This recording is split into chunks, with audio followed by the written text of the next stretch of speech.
Welcome to today's Lost Souls, where we bring you the most impactful and unforgettable stories from around the world. Today, we remember the lives of remarkable individuals whose legacies continue to inspire and resonate. From iconic musicians to trailblazing activists, join us as we celebrate their extraordinary contributions and bid farewell to those who have left an indelible mark on our lives. Stay tuned for a journey through their incredible stories. Josip Pejogovic, the celebrated Bosnian actor, writer, and cultural icon, died on July 19, 2025, in Sarajevo. Born on March 5, 1948, in Travnik, Bosnia and Herzegovina, Pejogovic was a towering figure in the region's theater and film scenes for over 5 decades. His deep artistic engagement, combined with his unwavering social and political commitment, made him a beloved and influential personality both on and off the stage. Pejogovic's prolific acting career included more than 50 premiere performances with the National Theatre Sarajevo, where he worked from 1970 to 2013.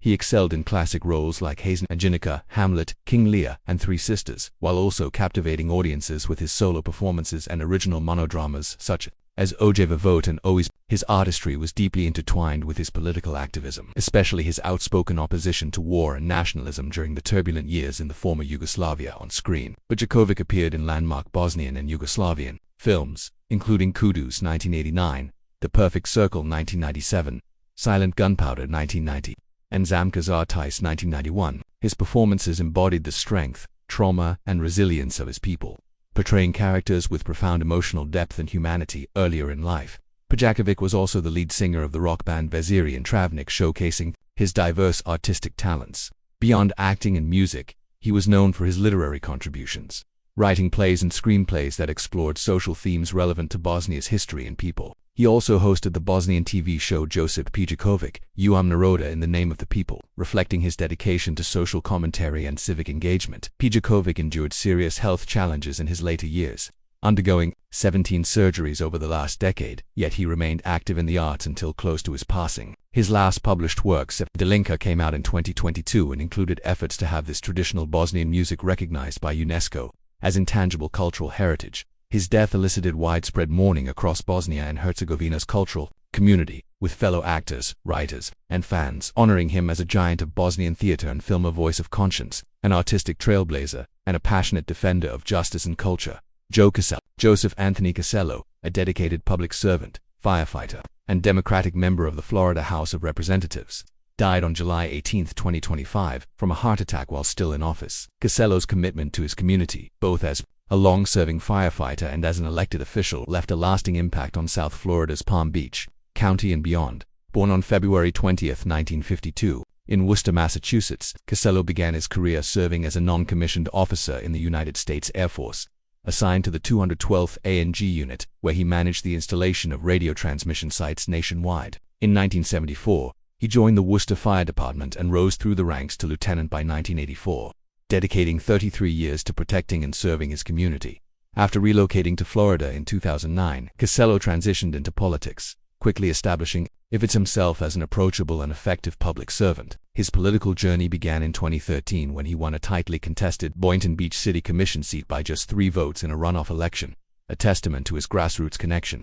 In 2018, he was elected unopposed to the Florida House of Representatives for District 90, representing parts of Palm Beach County, and won re-election through 2024. Casello was known for his humility, accessibility, and focus on constituent services, which he regarded as his highest calling. Among his significant legislative achievements was championing the Purple Alert system in Florida, designed to aid the search for missing adults with intellectual, developmental, or cognitive disabilities not covered under the Silver Alert program. This initiative reflected his deep commitment to vulnerable populations and public safety, rooted in his firefighting background. Despite suffering a mild stroke in 2024 and other health challenges, Casello continued serving with dedication. His sudden death came as a shock to colleagues and constituents alike. House Democratic leader Fentrice Driscoll described him as a gentle giant, whose quiet presence commanded respect and attention when he spoke. Numerous public officials, including U.S. Representative Lois Frankel and several state legislators, paid tribute to his kindness, dedication, and impact on the community. Casello was preparing to run for a seat on the Palm Beach County Commission in 2026, signaling his ongoing commitment to public service beyond his legislative term limits. He is survived by his girlfriend and family, who were by his side at the time of his passing.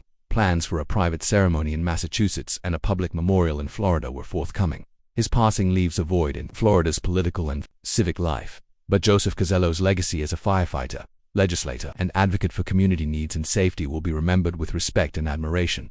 Judy Liu, the esteemed British actress known for her extensive work in television dramas, passed away on July 15, 2025, after a 2-year battle with stage 4 cancer. Her daughter, actress Kate Beckinsale, announced the tragic news with a heartfelt tribute, revealing that her mother died peacefully in her arms after enduring immeasurable suffering. Liu's death has left a profound void in the British acting community, and among those who admired her gentle spirit and formidable talent. Born Judith Margaret Liu on March 6, 1947, in Urmston, Lancashire, England, Liu carved out a distinguished career on British television starting in the late 1960s. Over several decades, she appeared in acclaimed series such as General Hospital, Inspector Morse, Casualty, and Holby City, impressing audiences with her nuanced performances and versatility. Her work spanned various genres, with particular strengths in drama and medical series, where she often portrayed complex, empathetic characters. Liu's personal life included her marriage to actor Richard Beckinsale, with whom she had her daughter Kate Beckinsale, the renowned Hollywood star. Kate has spoken openly about her close bond with her mother, describing Judy as the compass of my life, the love of my life, my dearest friend. The two shared a profound relationship rooted in love and mutual admiration. In July 2024, Kate Beckinsale publicly revealed Judy Liu's stage 4 cancer diagnosis, which led to an outpouring of support from fans and colleagues. Despite her illness, Liu maintained her dignified presence and fought bravely. Her passing came just a week after Kate shared emotional footage of her bedside vigil, underscoring the depth of their bond and the pain of loss. Kate Beck's announcement on social media expressed her paralysis in grief and profound sorrow. She apologized to friends and fans who learned of Judy's death through the press or her social channels, explaining her difficulty in going through personal memories. She honored her mother's immense heart, bravery, forgiveness, and faith in the good that exists in people. Judy Liu's contributions to British television and her role as a beloved mother and friend leave a lasting legacy. She is remembered not only for her artistic achievements but for her enduring kindness and courage in the face of suffering. Her life's work continues to inspire, and her presence is deeply missed by all who knew and loved her. Thierry Ardisson, trailblazing French television journalist, host, and prolific producer, famously nicknamed the Man in Black for his iconic monochrome wardrobe, passed away in Paris on July 14, 2025, succumbing to liver cancer after months of illness. His death was confirmed by his wife, journalist Audrey Crespo-Mara, who described Ardisson as having passed away as he lived, a courageous and free man, surrounded by their blended family up until his final breath. For nearly 40 years, Ardisson stood as a pillar and provocateur of French television. His career began in advertising, where he penned memorable slogans, but it was his innovation and audacity as a television host and producer that left the indelible mark. Ardisson revolutionized the French talk show format with programs like Bains de Minuit, Lunettes Noires, Pour Nuits Blanches, to Le Monde en Parle Salut, Les Terriens, and Paris Dernière. To Le Monde en Parle in particular became a cultural touchstone, known for its irreverence, candid conversations, and Ardisson's knack for breaking television's conventions. He brought his signature mix of wit, irony, and boundary pushing to each project, crafting shows where guests were both entertained and challenged. His style was unmistakable, always clad in black, delivering interviews with a blend of insolence and intelligence that delighted and sometimes scandalized viewers. Ardisson was renowned for inventing recurring interview formats and catchphrases, such as Info OU, Intox, and L'Interview, Premiere Voice, that became staples of French pop culture. Through these, he modernized and democratized television conversation, injecting it with humor, controversy, and genuine curiosity. Ardisson was not just a presenter, but an author, screenwriter, and media entrepreneur. He published several books, including bestsellers and an autobiography, L'Homme Noir, which he promoted in the final months of his life, marking his enduring connection to both the media and the public. Beyond television, he produced films and remained active in cultural debates, never hesitating to defend his views. Known as a legitimist royalist, he maintained enduring friendships, including with Louis-Alphonse de Bourbon, the royalist pretender to the French throne. The outpouring of tributes from colleagues, celebrities, and political figures reflects Ardisson's influence across generations. He was described as a voice a presence, a character. He invented a tone, a style, a way of receiving without ever submitting. With him, we laughed, overflowed, learned. Insolence, excesses, freedom of expression as we'll never see again on TV. Capturing why his legacy is deeply woven into the fabric of French media. With his passing, French television loses not only a master of the talk show, but a fearless creator who broke boundaries, challenged taboos, and celebrated the art of television as a mirror and, sometimes, the conscience of society. Dave Cousins. Dave Cousins was the founding member, lead singer, and guitarist of the progressive folk rock band Stробs, a group that originated in London in 1964. He was the sole constant member of the band throughout its many transformations, guiding its evolution from folk to progressive rock, and was beloved for his distinctive voice and songwriting. Cousins' musical journey spanned over 6 decades, making him a key figure in the folk and prog rock scenes. The Stробs first gained prominence in the late 1960s and 1970s, with hits like Part of the Union, which reached number 2 on the UK singles chart in 1973, and the progressive rock favourite Lay Down. A hallmark of the band was its blending of folk sensibilities with rock experimentation, highlighted by the contributions of members such as Rick Wakeman before his move to Yes. Over their career, the Stробs released 23 studio albums and toured extensively, leaving an enduring influence on progressive folk music. Cousins himself was a multi-instrumentalist, songwriter, and vocalist whose lyrical storytelling and musical craft earned him great respect. Beyond his work with Stробs, he contributed spoken word parts to Def Leppard's 1980 debut album. Demonstrating his versatility, health challenges affected Cousins in his later years, including a major cancer operation and other medical procedures, leading him to retire from live performing around 2021, though he briefly returned for a special appearance in 2022. The Stробs officially closed their live chapter with a farewell concert at Fairport's Property Convention in August 2023. His last studio album with Stробs, The Magic of It All, was completed in 2023 and showcased collaborations with musicians from South Africa, as well as bandmates from the classic era. Dave Cousins died peacefully at Pilgrim's Hospice in Canterbury, Kent, at the age of 85. Tributes have poured in from fans, fellow musicians, and industry figures who celebrate his extraordinary contribution to music and his kind and resilient spirit. He was recognized for his lifelong dedication to his art, shaping a unique path through folk and progressive music history. David Richmond Gergen, was a distinguished American political advisor and commentator, whose influential career spanned 4 presidential administrations across party lines, including those of Richard Nixon, Gerald Ford, Ronald Reagan, and Bill Clinton. He passed away on July 10, 2025, at a retirement community in Lexington, Massachusetts, due to complications from Lewy body dementia, a progressive brain disease affecting cognition and movement. Born on May 9, 1942, in Durham, North Carolina, Gergen was known for his sharp political insight, communication skills, and his role shaping presidential public images and policies. Early in his career, he joined the Nixon White House as part of the speechwriting team, and later became Director of Communications for Presidents Ford and Reagan, and Senior Advisor to President Clinton and Secretary of State Warren Christopher. His work was instrumental in pivotal moments, most notably during the 1980 presidential election, when he advised Ronald Reagan to ask voters the infamous rhetorical question, "Are you better off than you were 4 years ago?" A query credited with helping Reagan secure his victory.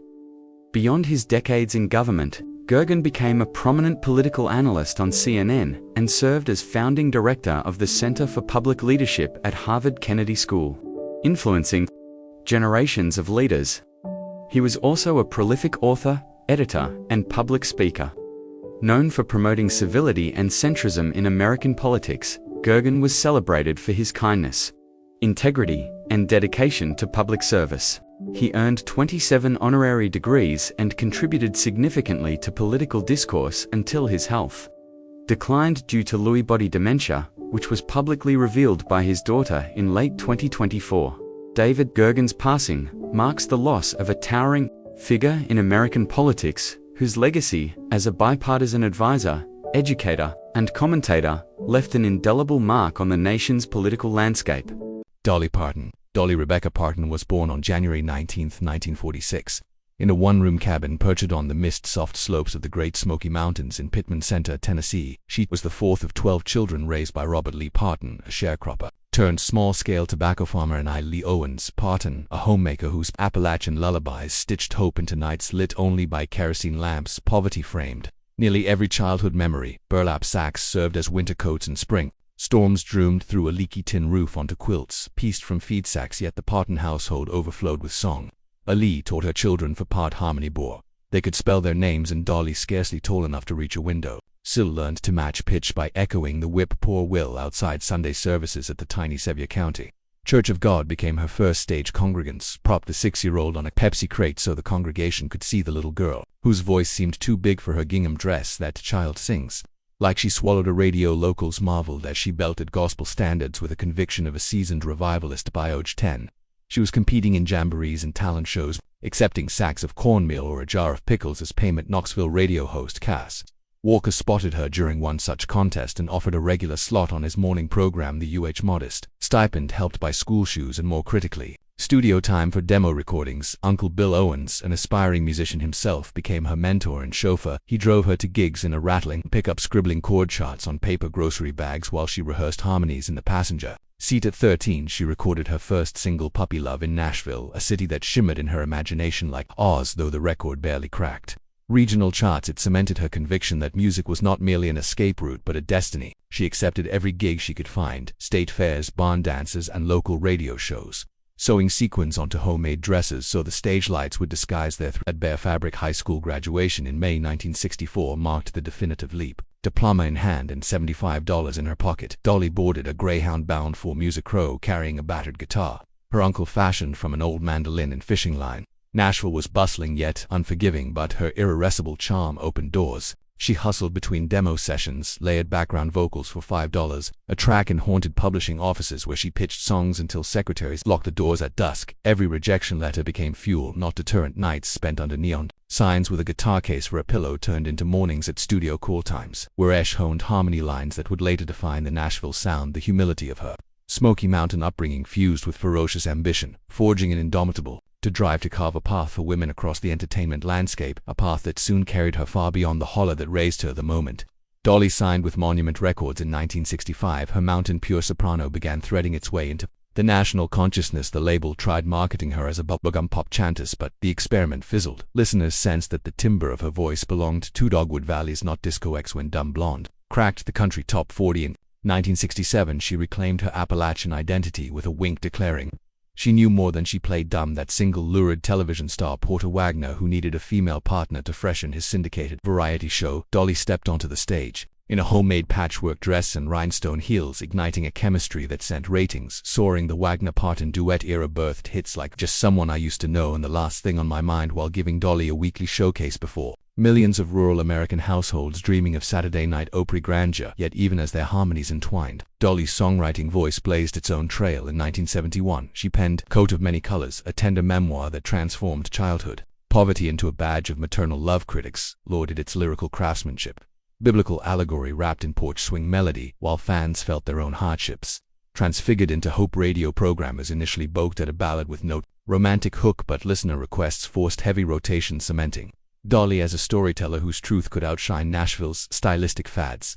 She wrote constantly, and Atkins matchbooks and the margins of airplane menus, spinning tales that merged mountain folklore with universal longing. Then came the January morning in 1973 when she walked into RCA Studio B, her red nails clicking across the fretboard as she unfurled Jolene. The beguiling minor key vamp whispered please in vivid rival. Your beauty is beyond compare, created a timeless carousel of desire and insecurity. Astonishingly, after lunch the same day, she drafted I Will Always Love You, a graceful goodbye to Wagner as shepherd. To pursue solo stardom, Wagner, wounded yet pragmatic, predicted the song would never be a hit because it was too personal. He was gloriously mistaken. It topped the charts twice for Dolly and 2 decades later shattered sales records in Whitney Houston's powerhouse rendition Solo Freedom unleashed a kaleidoscope of reinventions in 1977. Here You Come Again crossed from twang to pop, riding steel guitars and soft rock keyboards into the Billboard Top 3. Critics accused her of abandoning country roots, but Dolly countered that mountains echo many styles and commercial success did nothing to dull her accent or humble beginnings. Hollywood soon beckoned. She co-wrote and performed the cheeky labor anthem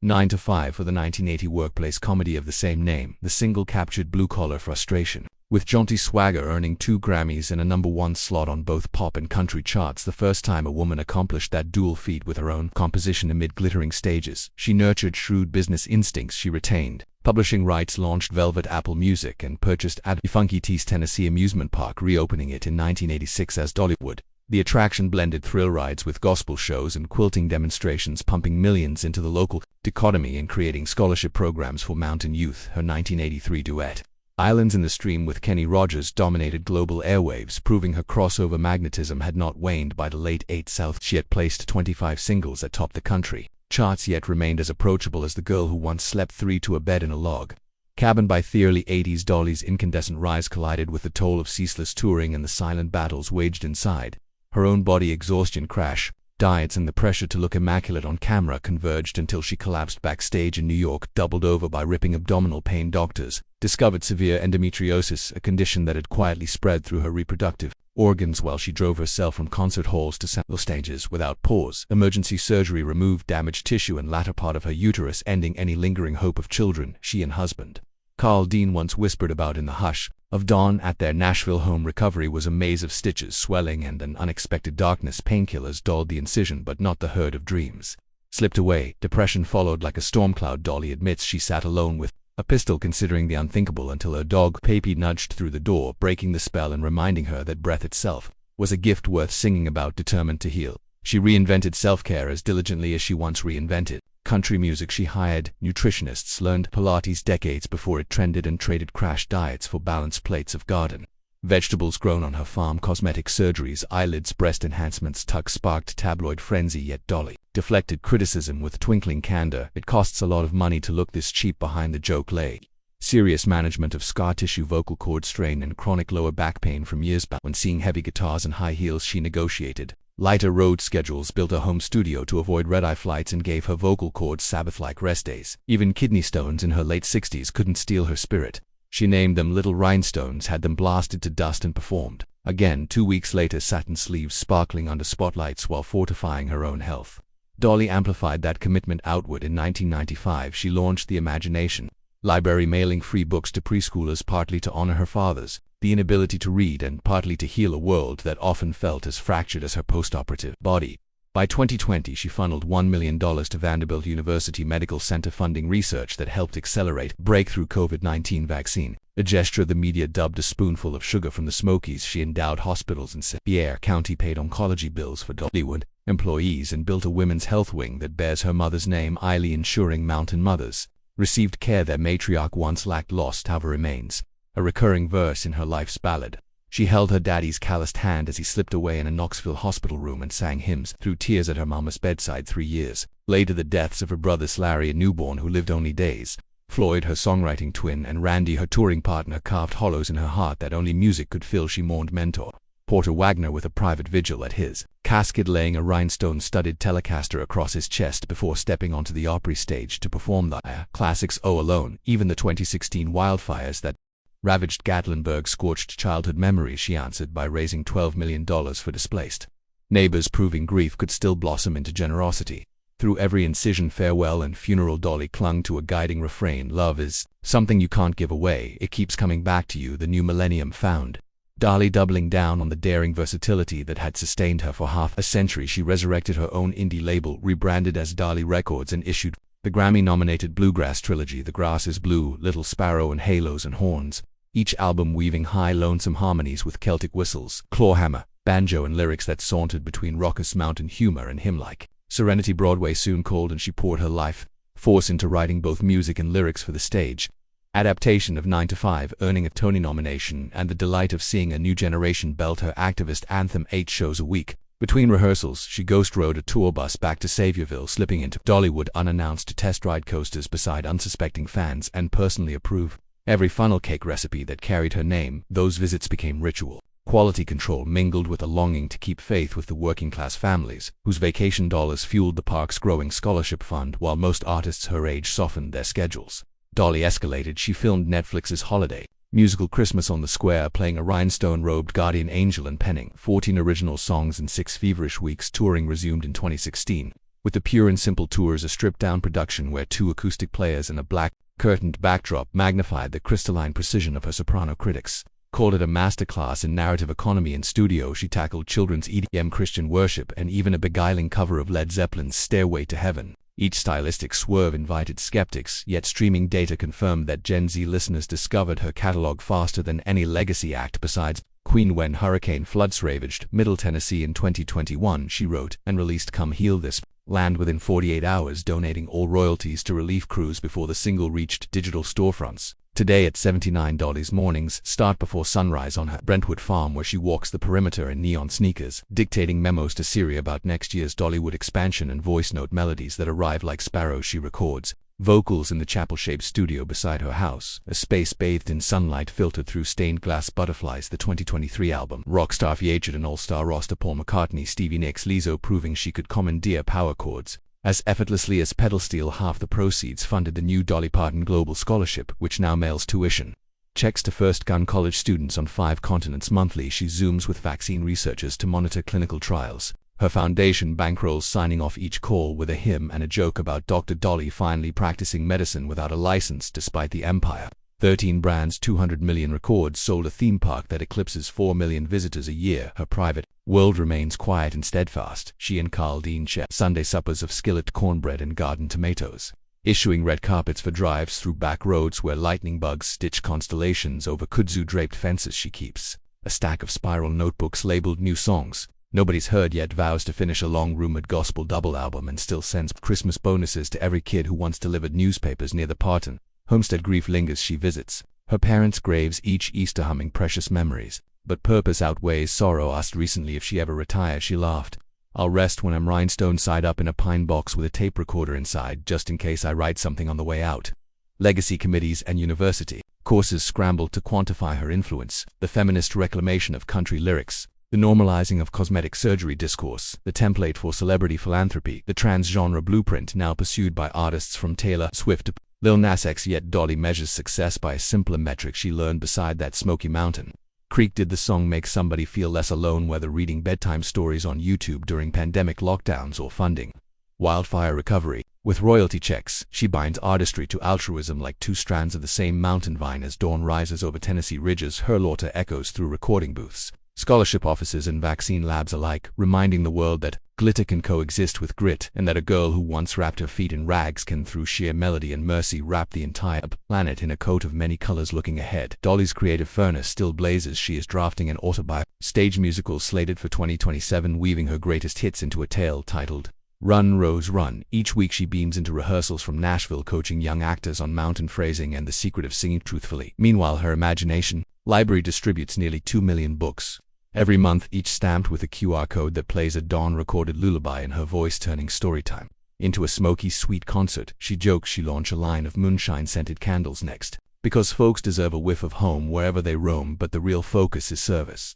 She is funding a women's clinic in rural Tennessee and underwriting tuition for paramedic apprentices who volunteered during recent floods. Dollar measures success not by plaques or profit, but by letters from listeners who say her songs kept them alive through the night. As she often tells interviewers, the day I stop chasing the next bright idea is the day you can close the lid. Until that twilight moment, she plans to keep writing, keep giving, and keep lighting stages and rhinestone constellations that promise every dreamer, even the ones born in a one-room cabin, that their stories too can glitter.